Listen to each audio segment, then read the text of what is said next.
पुण्यामधल्या आळंदीमध्ये hit and रनची घटना घडलेली आहे। एका अल्पवयीन कार चालकानं नागरिकांना चिरडण्याचा प्रयत्न केलेला आहे।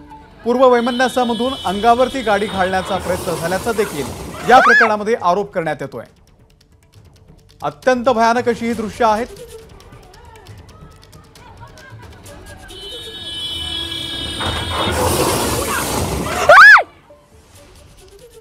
तर पुण्यातल्या आळंदीमध्ये हिट अँड रनची ही घटना घडलेली आहे। अल्पवयीन कार चालकानं एका महिलेला चिरडण्याचा प्रयत्न केलेला आहे। पूर्व वैमनस्यामधून अंगावरती गाडी घालण्याचा हा प्रयत्न होता असा सुद्धा आरोप करण्यात आलेला आहे। पुण्यातल्या आळंदीमधली ही दृश्य आहेत। त्या महिलेला धडक दिल्यानंतर हा गाडी चालक, हा कार चालक पसार झालेला आहे। नाझिम मुल्ला आपले प्रतिनिधी या संदर्भातले अपडेट देतील।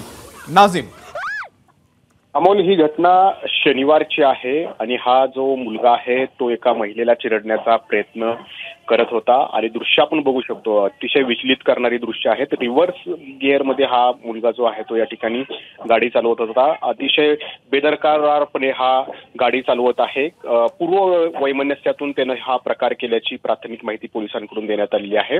हा प्रकार केल्यानंतरही तो दजावला नाही। त्याने एका ठिकाणी गाडी पार्क केली आणि गाडीच्या वरती उभी राहून परत एकदा तो शिवीगाळ करतानाही आपल्याकडे एक व्हिडिओ जो आहे तो या ठिकाणी आहे। तर नेमका हा प्रकार का केलाय, त्याच्या मागचं काय कारण आहे याचा शोध पोलीस या ठिकाणी घेताना दिसत आहेत।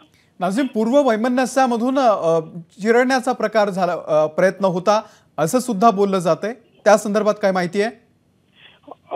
जी महिलेला तो चिरडण्याचा प्रयत्न करतोय त्यांच्यासोबत त्यांचे काहीतरी वाद या ठिकाणी झालेले आहेत आणि या वादाचेच ह्याला किनार आहे आणि यातूनच त्यानं हा प्रकार केलेला दिसतोय। परंतु त्याच्यासोबतच आजूबाजूचे जे लोक आहेत त्यांचाही जीव यामध्ये धोक्यात आलेला होता, कारण तो ज्या पद्धतीनं वाहन चालवत होता त्यातून अनेकांचा जीव सुद्धा गेला असता। परंतु सुदैवानं कोणतीही जीवितहानी झालेली नाहीये। मात्र घडलेला प्रकार हा खूपच धक्कादायक आहे। निश्चित अपडेट तुमच्याकडून घेत राहू नाझिम। तुर्तास धन्यवाद दिलेल्या संपूर्ण माहितीबद्दल। एबीपी माझा, उघडा डोळे बघा नीट।